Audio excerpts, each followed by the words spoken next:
Amigos y amigas, another edition of the Mexican Soccer Show. Thank you for joining us here on great week that we're about to have with El Tri finally playing for this year in 2018, the first game of many, as we know. Hopefully, we'll be rejoicing at the end of the year of how great we've had. But let's get right down to it. Thank you for joining us. Like I said early in the beginning, we start off with a question. And the question is, which Mexican playing in MLS, will see the most minutes in Russia this summer? Vela, Gio, or Jonah? And I'm sure there are other Mexicans, but we're going to just limit them to three. And we'll start with Mr. Tom Marshall, who is usually in Guadalajara. He's already in San Antonio there with La Selección. Tom, how are you? Good, thanks, Weasel. Yeah, good to join. I'm gonna go Vela. I think about. I think that Vela, because he can play in different positions. I've got a suspicion that we might see him on Wednesday in a new position as well. I've got a suspicion he might play as a centre forward, kind of false nine. Mm-hmm. So that might be an option. Obviously, he can play on the left. He can play on the right.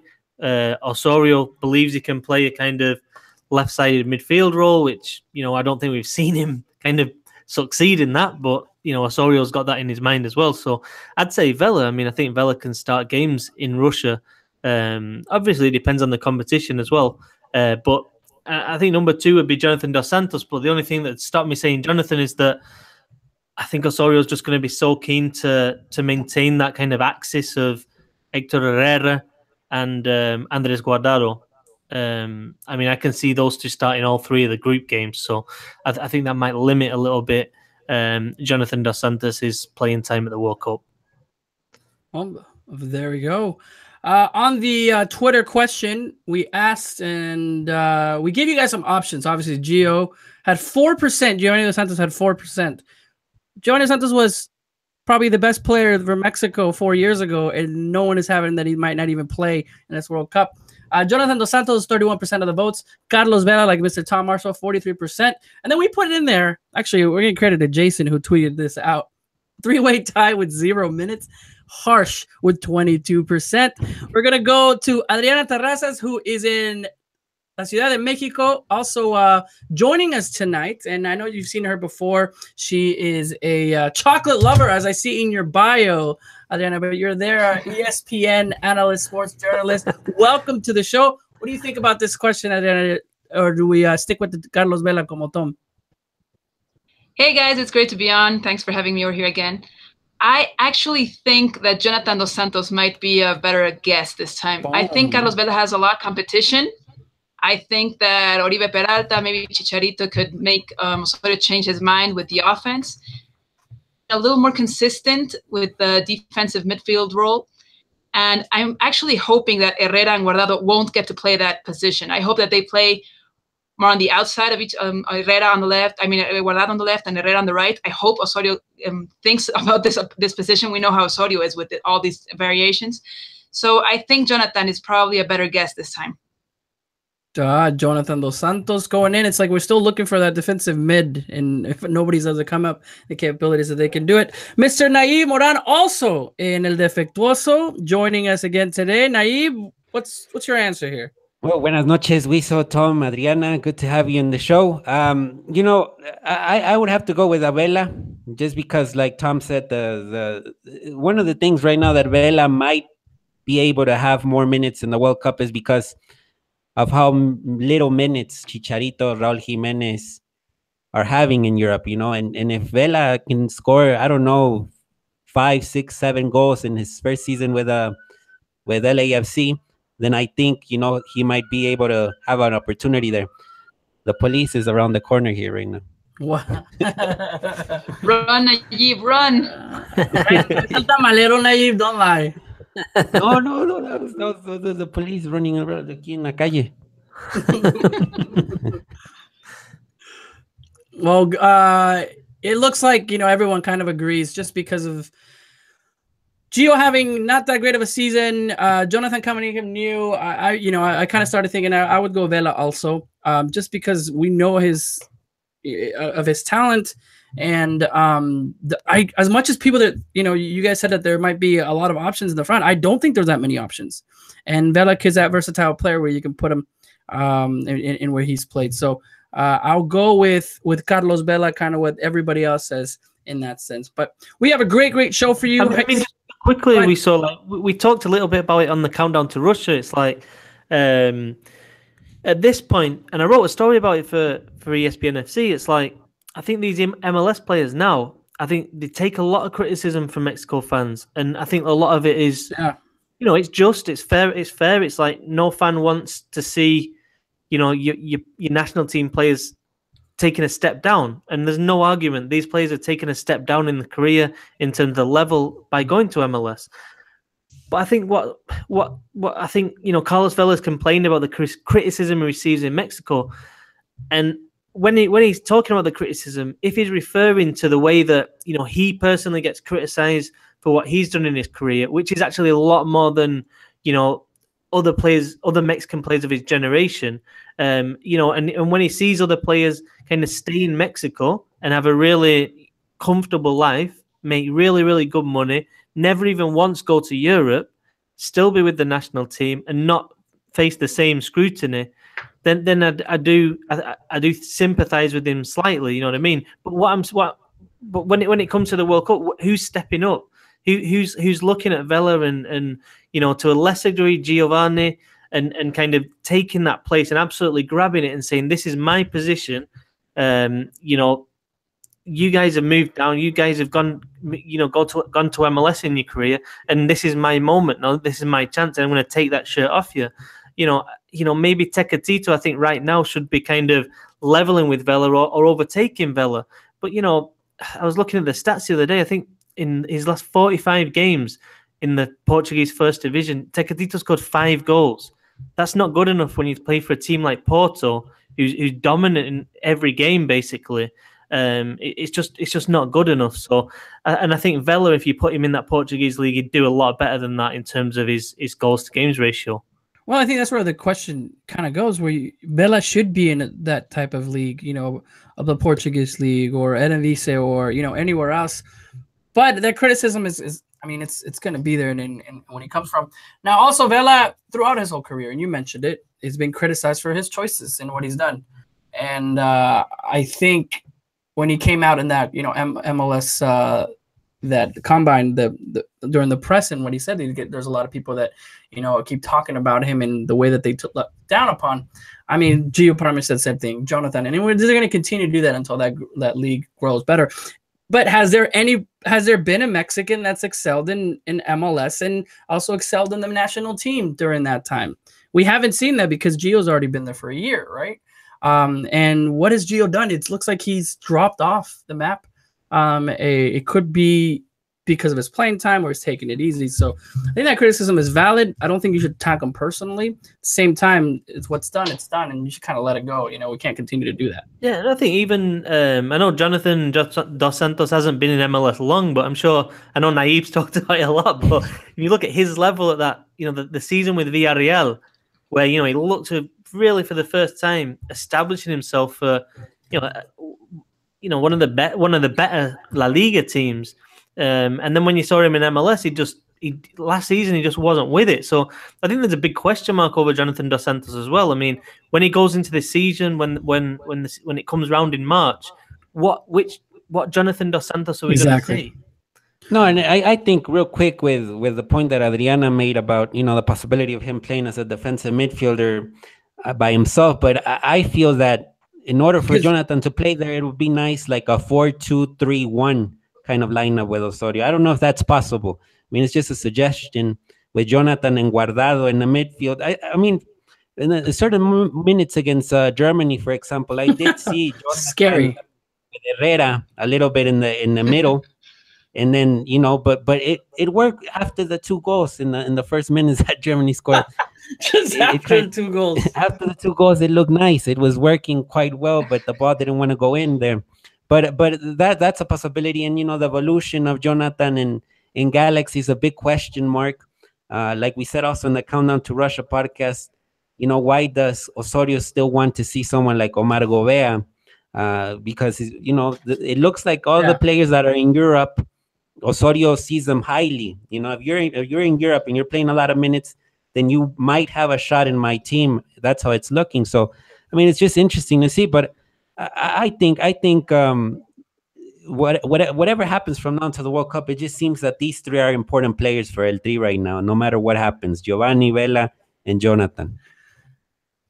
Definitely. I actually think that the criticism towards Giovanni is I don't ever think we saw him at the level we expected after the 2005 U17 World Cup. I think we all expected Giovanni to be even a better player. We never saw that in Europe, and him just going to the MLS was just like part of the process. In Jonathan's case, I'm pretty sure that the idea of playing with his brother was far more attractive than staying in Europe, where he was. And Carlos Vela, I think, was the big disappointment because we know that he could have done way better in Europe for a couple more years instead of going to MLS. He was like the franchise player. He was the first player ever to be presented by LAFC. So I think it's part of that being comfortable criticized. That and the fact that the league only starts until March. So we can't really tell how prepared they'll be physically without these 2 months of preparation against other Liga MX players. It's true. Although they do seem like they're working out a lot on the beach. I have seen their Instagram.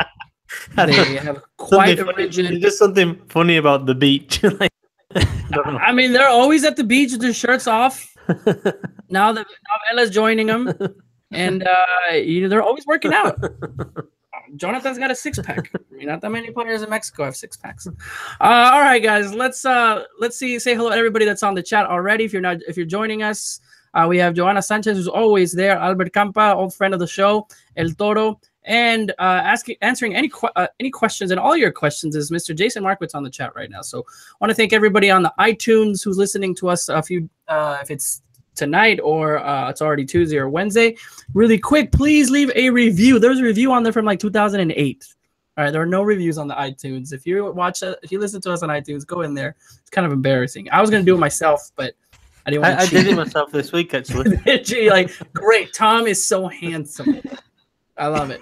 All right, guys. What do we got for you today? Well, we talked a little bit about Vela, Gia, and Joe now. We're going to talk about Mexico's win against the USA in the U20 CONCACAF Championship. The ladies did it in a great fashion. If you were watching the game, penalties, it was exciting match against the US. We're going to talk about, obviously, Mexico and Bosnia. That's why Tom and myself, and so I think Jason, Amy are going to be there in San Antonio. We'll give you guys a little bit of the preview of what are we going to see? What should we expect? Miguel Layún, also big news today, early in the morning, joining Sevilla.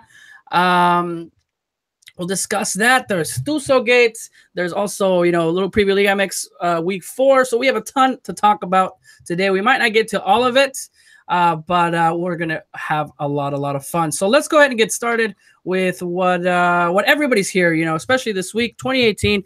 The Mex Tour has started. 5 games with the national team in the United States. It's just been a habit since 2006. They play more games here in the United States.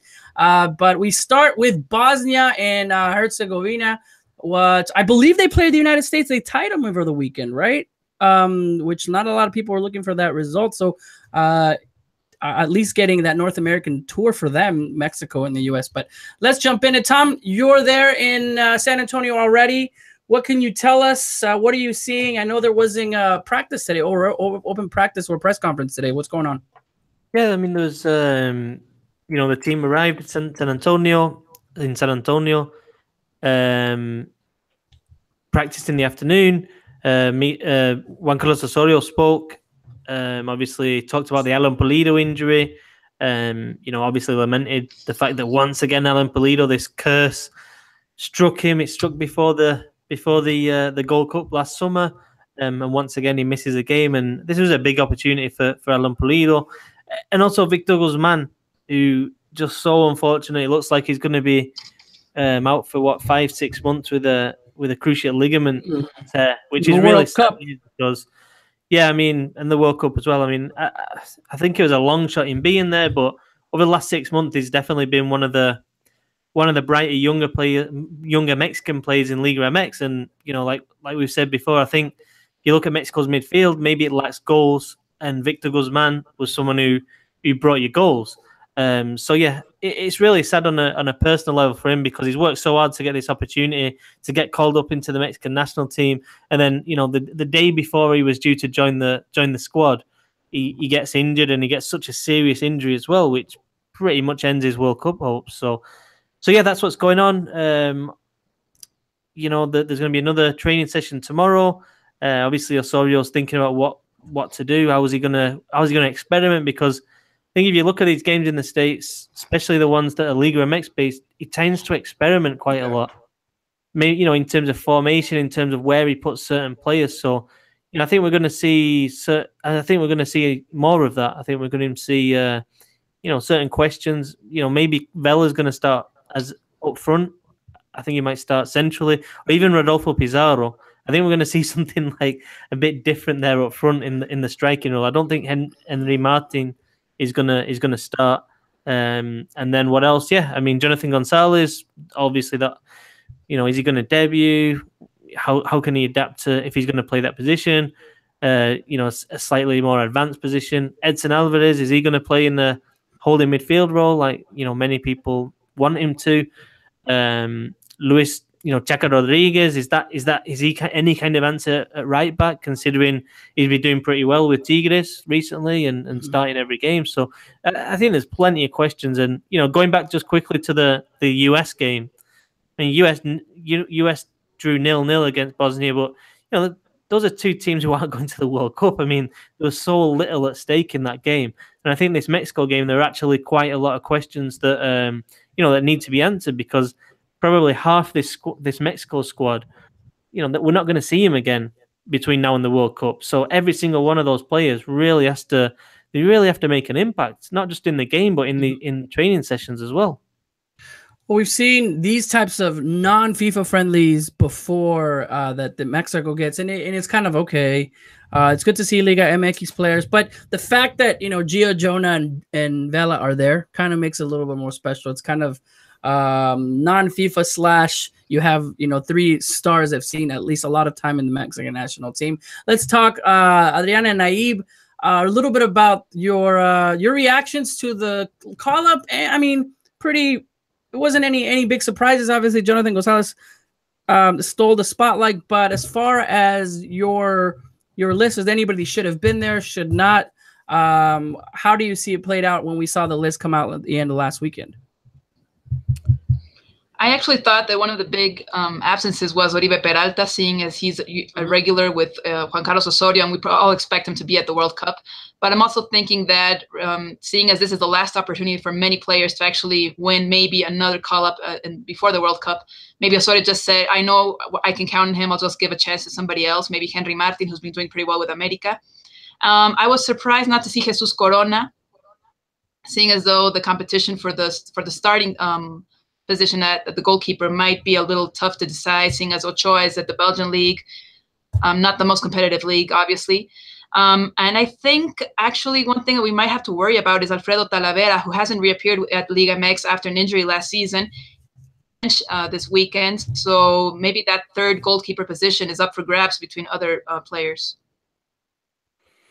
No, with the list, I think, like Tom was saying about Guzman, I think it's a huge blow, because the season that he had, the last one, even though Pachuca wasn't in the Liguilla, it invited to think that he could be a good possibility to have, for the final roster in the World Cup, because, it's not just the scoring ability, but also the versatility in the back with the defensive contributions that Guzman can give you.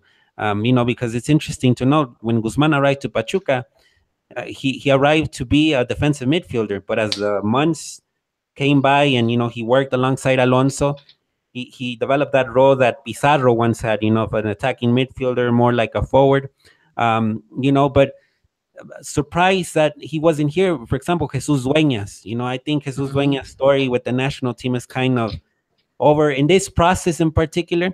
And I think a player like Jonathan Gonzalez, now that Guzman and Dueñas are not in the picture, I think Jonathan Gonzalez now has more open space to to sort of showcase what he has available, especially as an attacking midfielder, not so much as a defensive midfielder like he plays in Rayados. So I think that's going to be interesting to see how that works out in the national team, what he offers.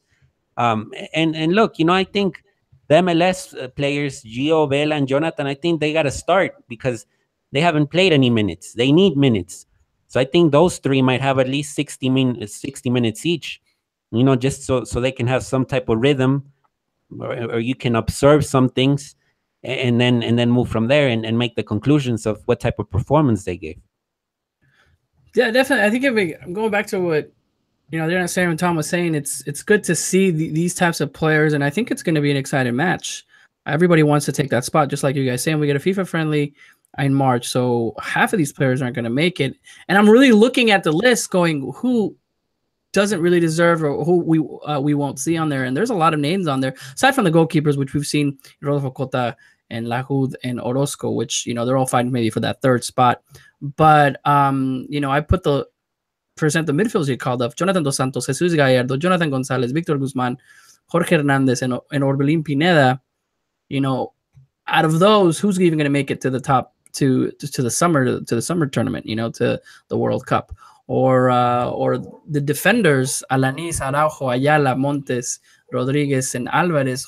Out of those, who are going to make it? So the question is to you guys: do we see? You kind of mentioned it, maybe half of these players, but do you see this as you're starting to see a backbone of the others, the non-Euro players that Osorio is going to bring in? For example, who do you see out of this list that maybe does not have a shot, Tom? That they're there to see him, but you don't see as national team material to make it to the summer.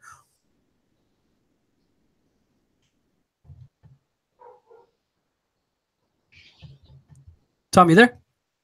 Yeah, sorry. So yeah, I think like you struggling there in net. I mean, I just think there's too many people ahead of him.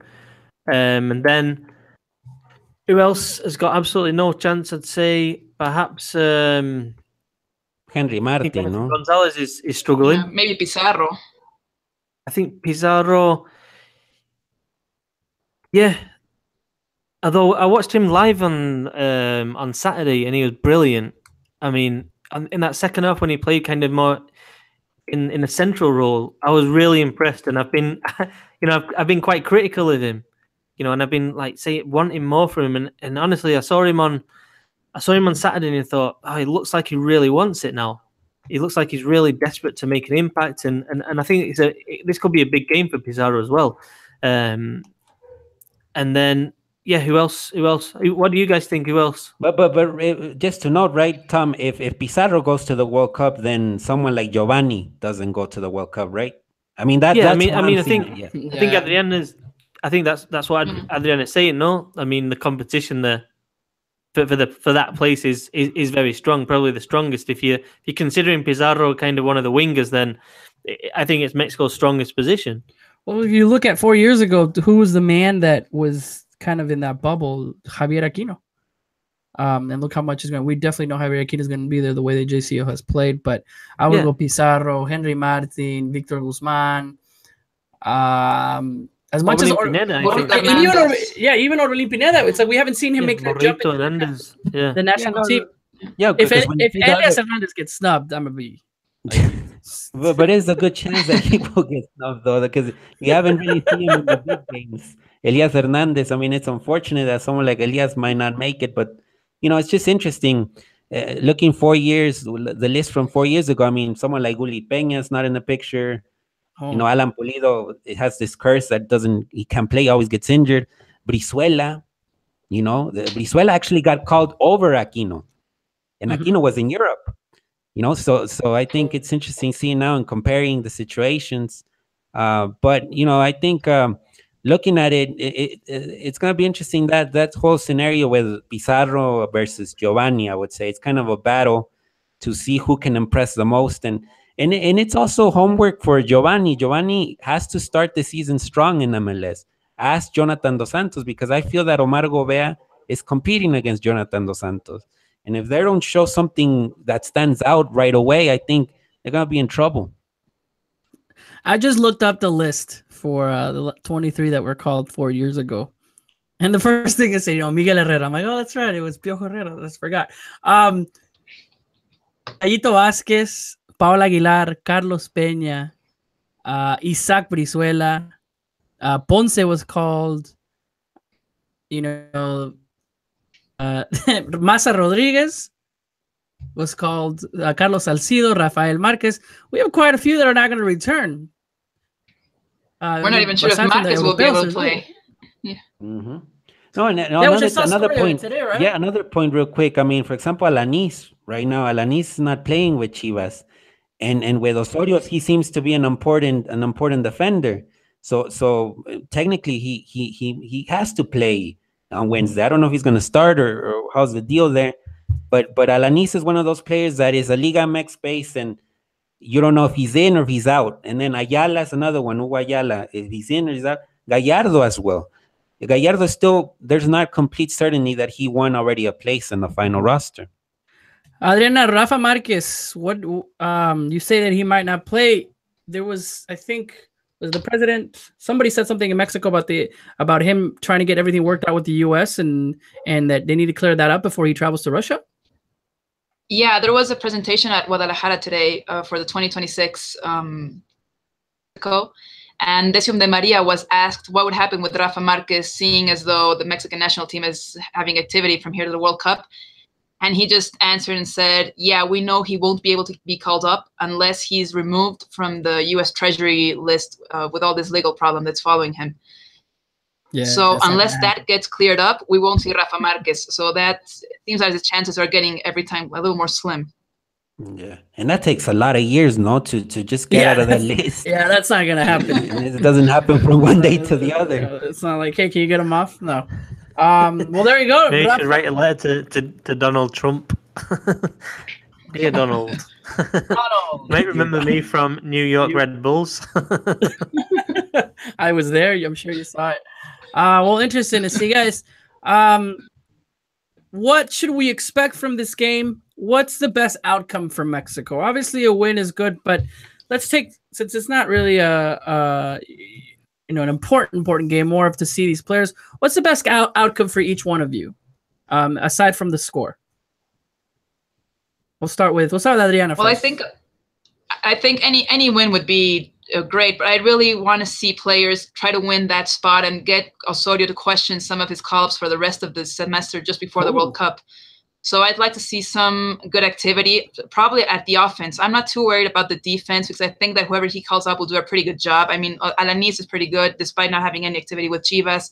Ayala, I trust pretty much. And Gallardo, we just know that Osorio loves him. So I really worry more maybe about midfield towards offense, seeing Jonathan Gonzalez, seeing what he's being able to do. If Osorio does one of his crazy things and just puts him in a position where he won't be able to show what we know he's done at Monterrey.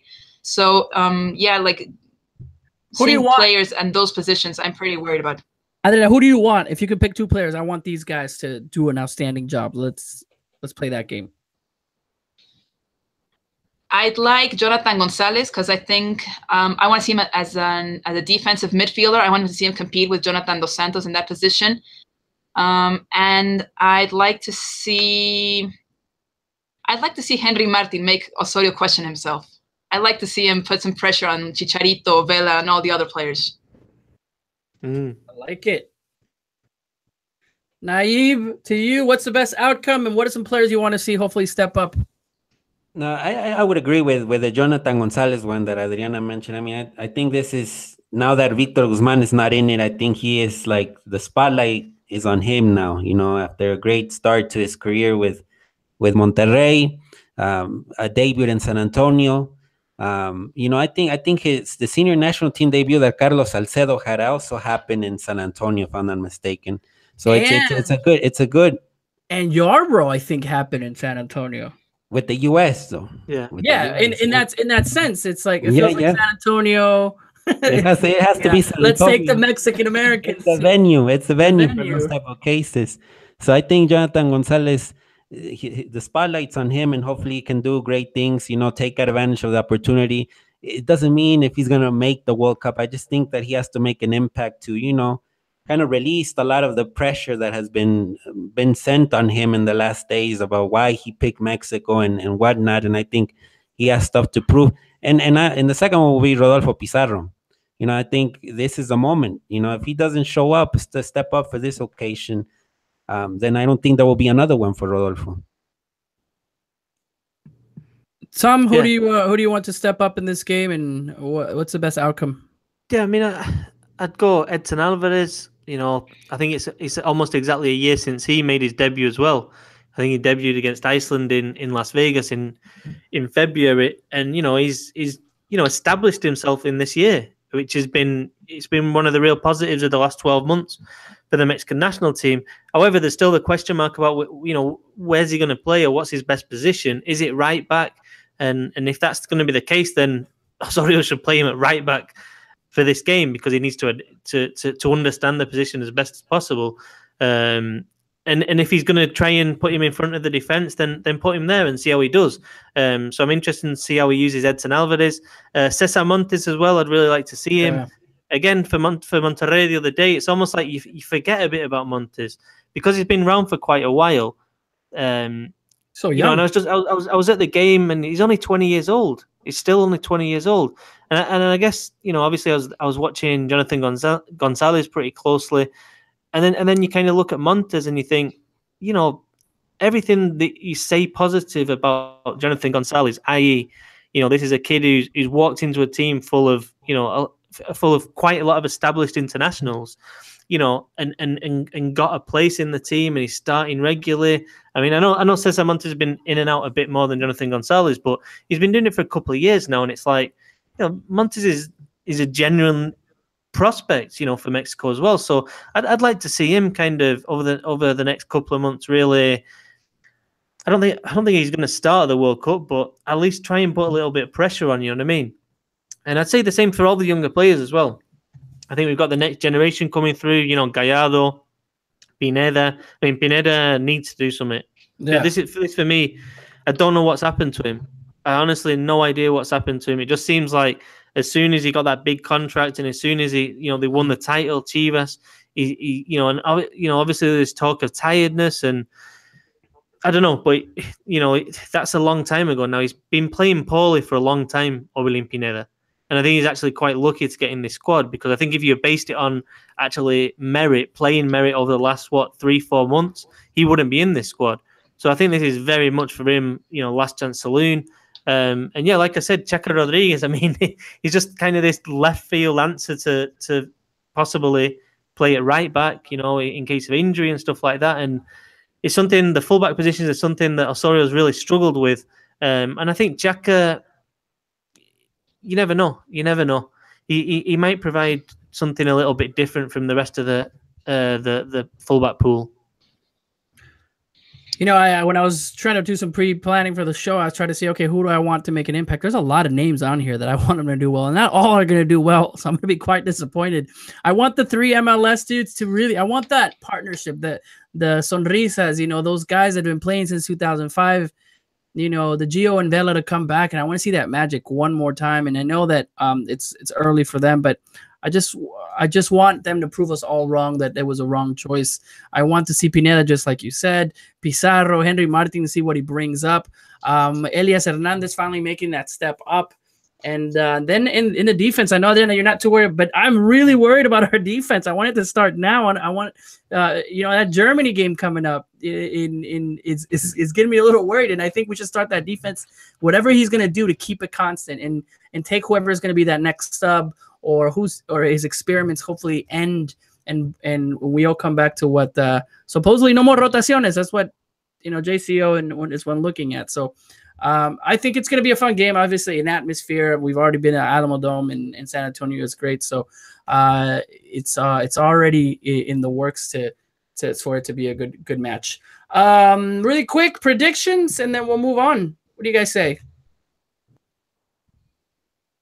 I think it'll be an easy win, but not too many goals. Maybe like 2-0 or something. And I was just thinking about something before we move on to another subject. Everyone had this expectation for the 2018 World Cup because it's the World Cup. Well, we see the 2005 world champions, actually be at their best level. They'll be mature. They'll be the leaders of the team. And we also thought that the 2011 U17 World Cup winners would be like the younger people on the squad, and we would have the combination between both generation winners. And then we're just struggling right now with the 2005 winners, who are all in MLS. It's Giovanni and Vela and Hector Moreno, who's not having that much activity in Europe. So it's kind of funny that we had this enormous expectation for the 2018 World Cup, seeing as though we had this younger generation come in with being world champions at a youth level. And now we're all worried because we're not really sure they'll be at their best physical activity. There's that 2005. In fact, I remember the 2018 conversation in 2012 after the Olympics. You're looking at that squad of the Olympics coming in and those new generation. I mean, obviously Hector Herrera, Marco Fabian, Giovanni Dos Santos. But yeah, we're looking at that as it's not quite panning out, which maybe if there were too much expectations. Interesting note, for sure. It goes back to the same thing. I mean, it's easy to criticize the Velas, the Dos Santoses, but what they were back in. Where's everyone else? What's happened to all of them? And for me, that's something that's slightly concerning as well. Is even a lot of these younger players now, they've already had a big move. So like Rodolfo Pizarro, he's already made a big move. Mm-hmm.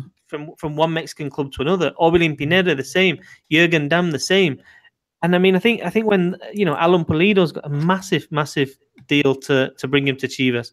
I think when that happens, it's very difficult for those clubs to then sell them on to like a kind of mid-level European club. I think because of the prices in Mexico, those kind of players would only leave for Europe if a really really big club comes in, with a lot of money. So I think it's a bit concerning in that respect.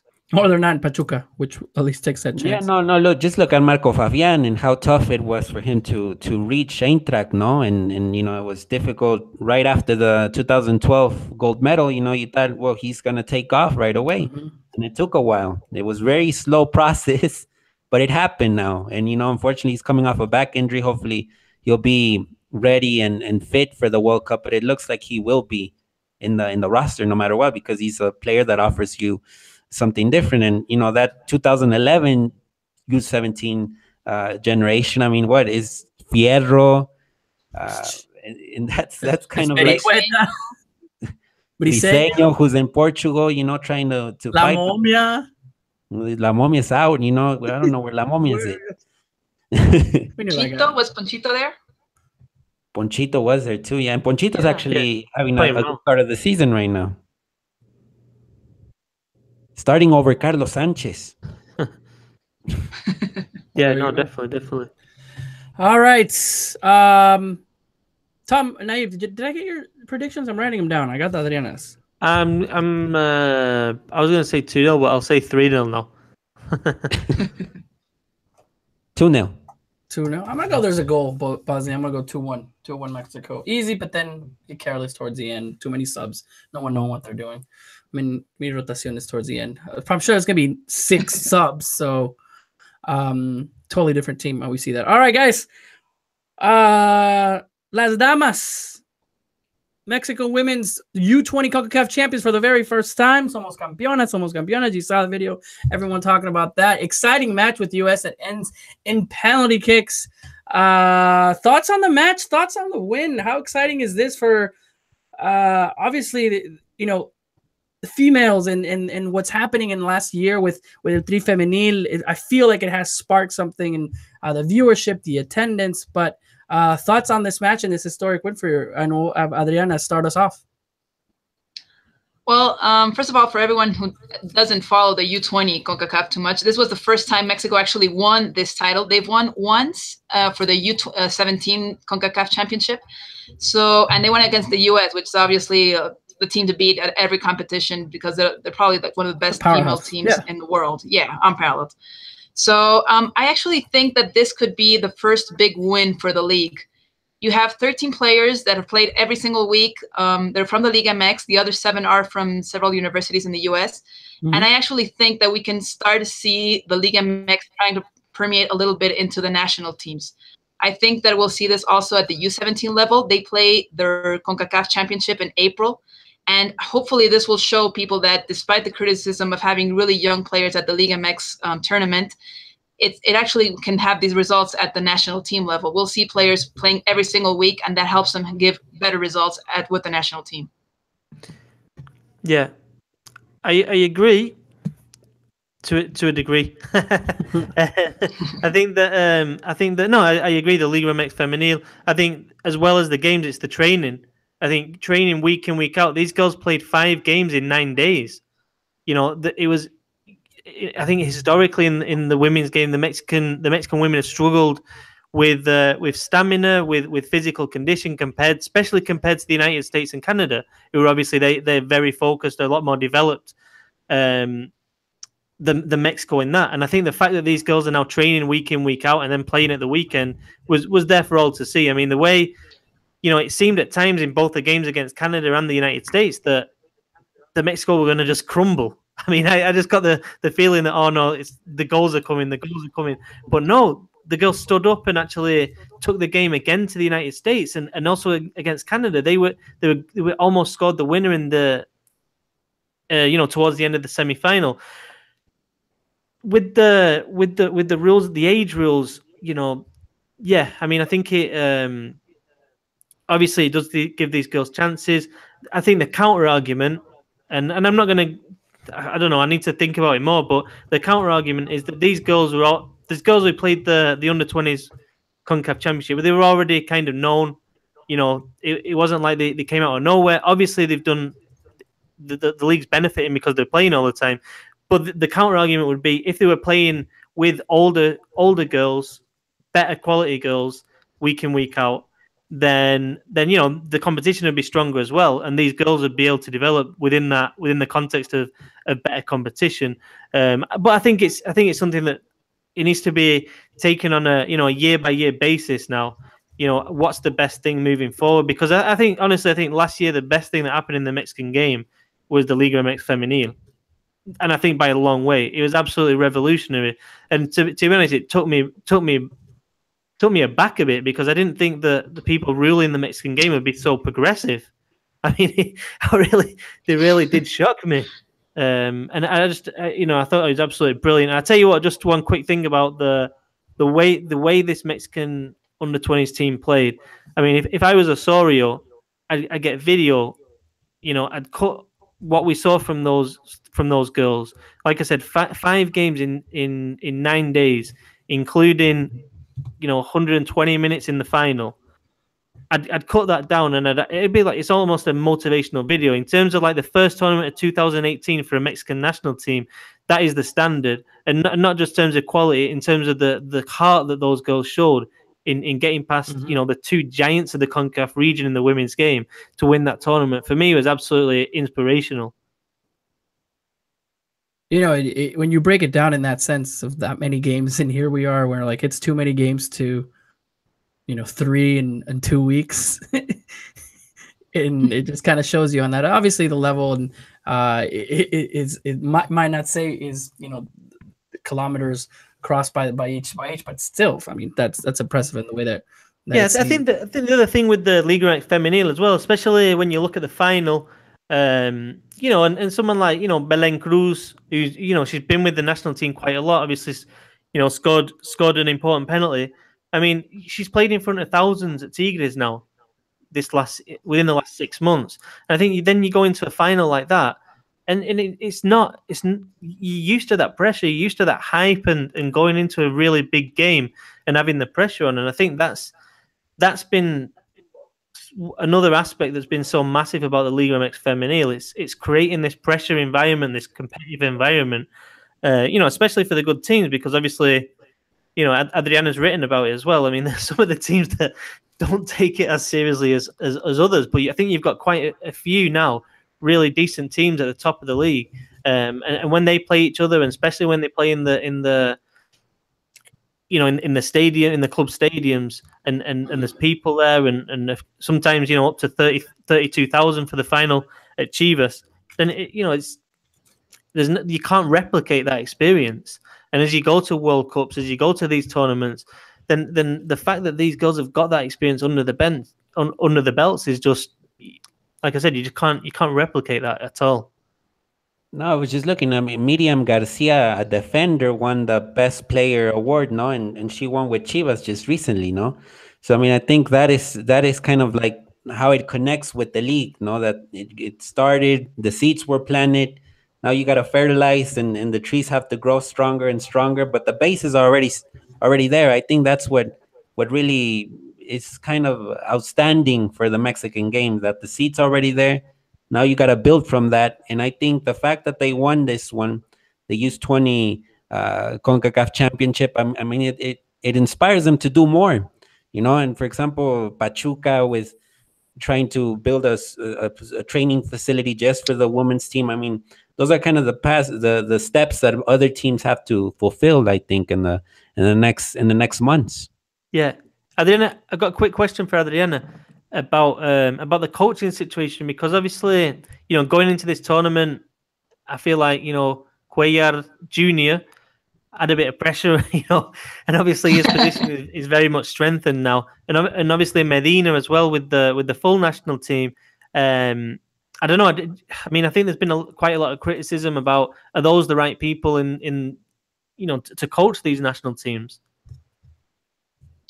I think that Cuellar's experience at this level, he's obviously Leonardo Cuellar's son, who is now at Club America after he was national team for pressure from several players from the first team. I think Cuellar could complete this season, let's say, with the U20 team, and then just see if he could take on the team at the next level, or they could just keep Roberto Medina, who's done a pretty good job, seeing as Cuellar had been there for so long. Just a matter of fact of seeing if they want to keep on going with the same generation and the same coach with Medina at the senior level. Well, there's also Monica Vergara, who's a former Mexican national team player. She's at the U15 team, I think. And I think that now with the Liga MX, and seeing as though they have all these young players, not only U17, but also some 15-year-olds that could make the national team, the system will be strengthened by the presence of all these players playing every week with their club, training every day. So I'd give Cuellar a chance, seeing as though he's had a pretty regular season right now, not as complicated as his father had. So I'd give him some credit for now and just see how he goes at the World Cup, and then see if any changes have to be done. So let's just remember that Leonardo Cuellar incident. Some senior team players that just wanted him out of the league, out of the team, and they said that they would quit the national team if he didn't go away. So it's still. Yeah. It's always drama, no matter what level. With Mexico. Really quick, on the chat's kind of taking a turn, just kind of reading around there. Mexican American girls still not allowed in Liga MX, for those of you that don't know. We haven't seen any updates on that as far as Tri Femenil. There's been some reports that they're going to be allowed in, but there's not been anything definitive as yet. And then many people. I've also heard about that. I think they're waiting for the soccer year to end. So probably if there's any change, we'll see it over the summer. The biggest mistake they could make at Liga MX Femenil, they had no reason to take away Mexican Americans' right to play in the league. So probably we'll see that change. Do you think it was because they wanted to make sure that they would get Mexicans instead of just going to universities for people that already have a lot of opportunity to play, and let it grow in Mexico first before they took that? Or they did not I feel that's might be a justification, not necessarily the right answer. I mean, that was the idea, but the thing is, PR people are horrible. But yeah, I mean, it's illegal, because this is what they wanted to do with the Liga MX for the men. They just wanted to limit the number of foreigners, and then they had all these players that acquired the Mexican citizenship. So then I think they might have had good intentions. I'm not really entirely sure. I just think they messed up. They just thought that foreigners included anyone that had double nationality or Mexican citizenship and the American citizenship. So I just think they messed up with that. I actually think that we interviewed a lawyer some time ago, and he just said, "Well, let's just start off. It's illegal. They can't say they can't play because they are Mexican." Yeah. So I think they'll correct that this during the summer and just say, "Hey, you can come in and you can play," and they'll just keep the ban on the foreigners, which I think for now is a good idea. Yeah, and it hits on another issue that kind of annoys me as well. It's like the league makes the rules, but then the people actually making the rules are the owners of the clubs who actually make the decisions, and they decide, So it's like, for example, with the Liga MX Femenil and the Mexican American dual nationals, it's like, why not just be responsible about it? Instead of, because obviously the fear is that one of the clubs would have just gone to the United States, kind of recruited 15 girls who are, at a decent level, already very experienced, bring them down to Mexico, and they do really well in the league, and you get no local Mexican girls in your team. You know what I mean? I mean, obviously that was the fear, but it's like, just take some responsibility within your own club not to do that. And if you've got a few Mexican American girls in, then there's absolutely no problem. And actually, I think again it would help the league, because I think a lot of the Mexican American girls are brought up differently in terms of the level of training they've had as younger kids is probably better as well. And I think it adds to the experience for the local Mexican girls as well. So it's a weird one for me. It's the same with the men though. It's like they're making the rules on the foreigners, and it's like it's the club owners making the rules, and then the club owners who are then going on to buy all the foreigners. So it's a bit of a circle, really. Well, still Mexican American girls are not going to Liga MX. I have some news that a Mexican American in a university is going to go to the same club for Sevilla.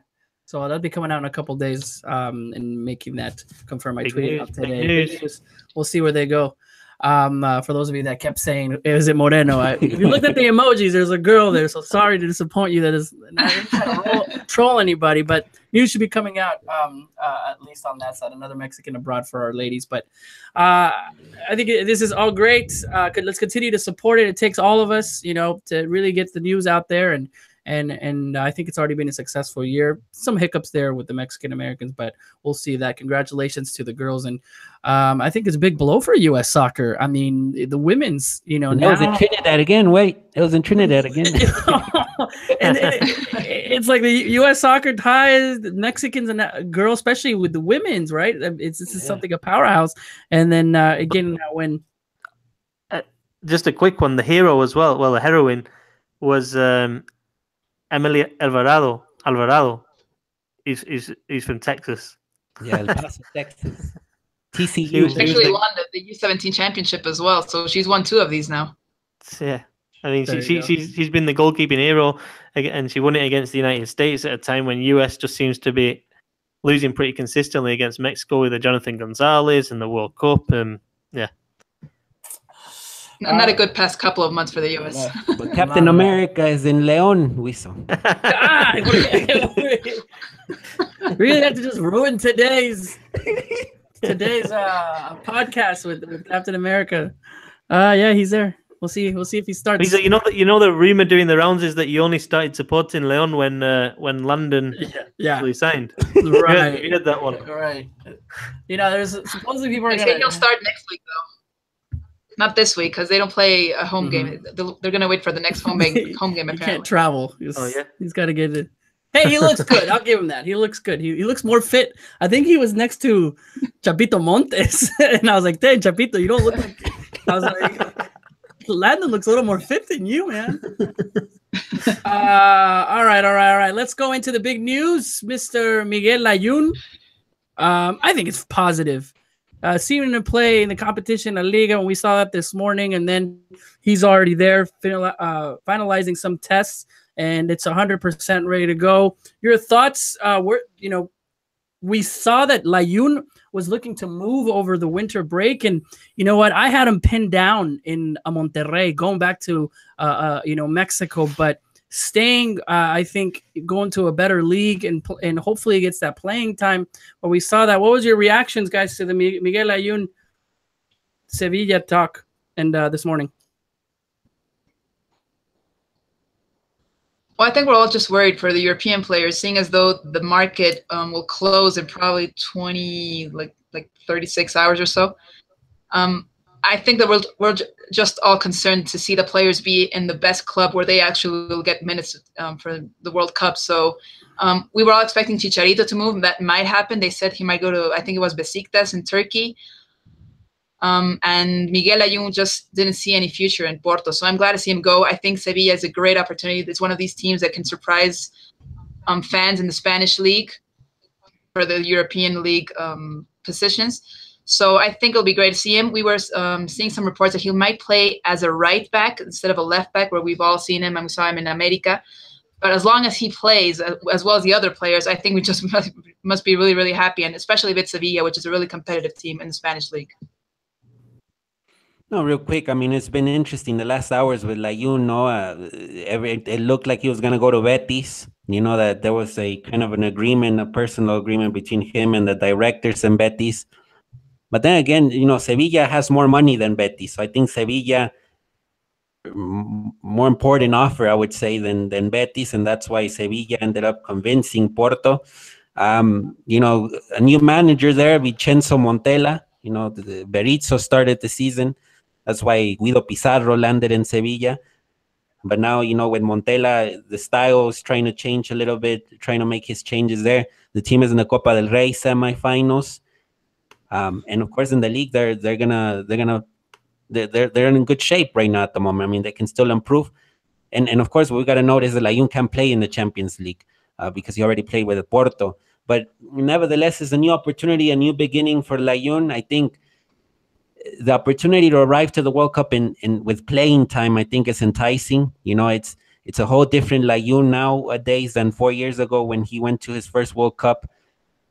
You know, just coming after a good streak with Miguel Piojo Herrera in America, and that's why he landed his place in the World Cup roster. Well, now, you know, this is a different Layún. You know, experience in Watford, experience in Porto, and now an experience in Sevilla, a team that is like Adriana says, it's not your Real Madrid, Barcelona.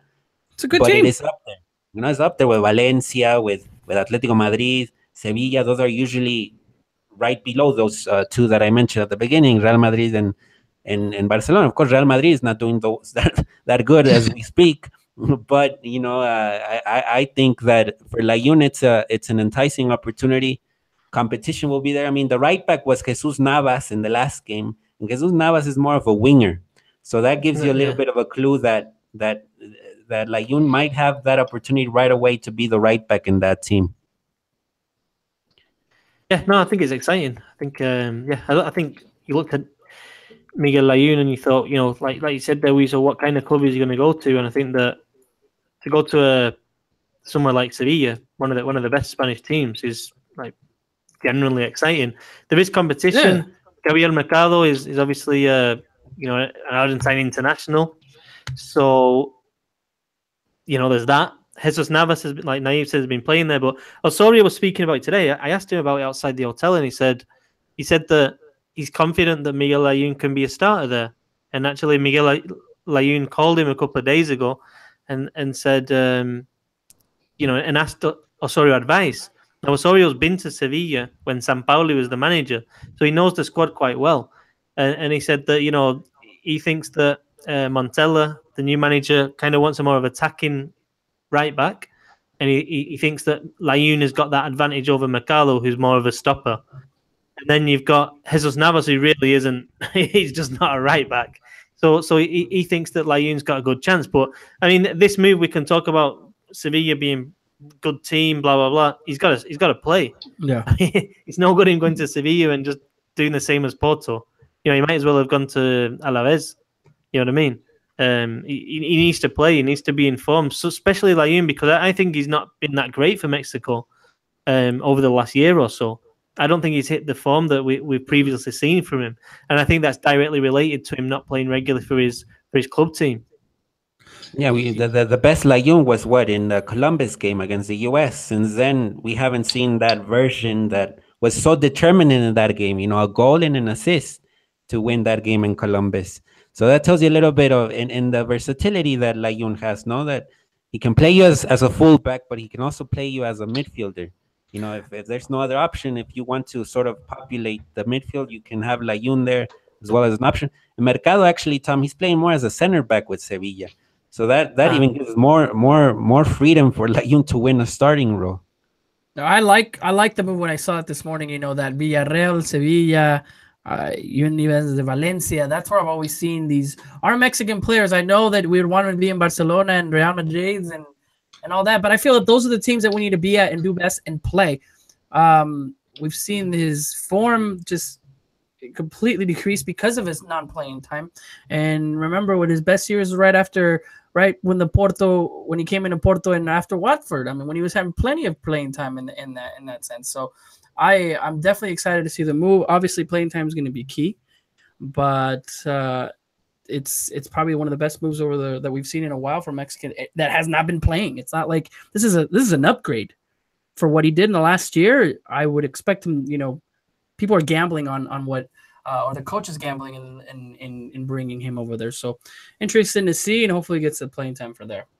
One less player to worry about. Hopefully. Yeah. Hopefully. Hopefully, yeah. Hopefully. I mean, if he doesn't, it could be totally still got like 5 to go, but yeah. Detrimental. Okay, guys, it kind of snuck up already. The top of the hour. There's so much more that we can talk about, but quick, Tom, Naib, tell us a little bit about our Countdown to Russia podcast. If you're not a member, or be our patron, be our Patreon. What's a quick preview of what's happening this week? Obviously, the Mexico game, but what are you guys talking about? What are you guys doing? You want to give the preview stuff, Tom? Yeah, I think we're going to do a game preview. What we want to see, what we're going to see from the game against Bosnia. A few inside things that are going on behind the scenes, and then obviously, after the game, we're going to go over, the winners and the losers of the game, and really it's obviously the last one now before March, and what this game means moving forward. So looking forward to it, and yeah, I think it's doing well. The Patreon, we've got quite a few people following us now. We're trying to do more videos and stuff so if people are willing to put.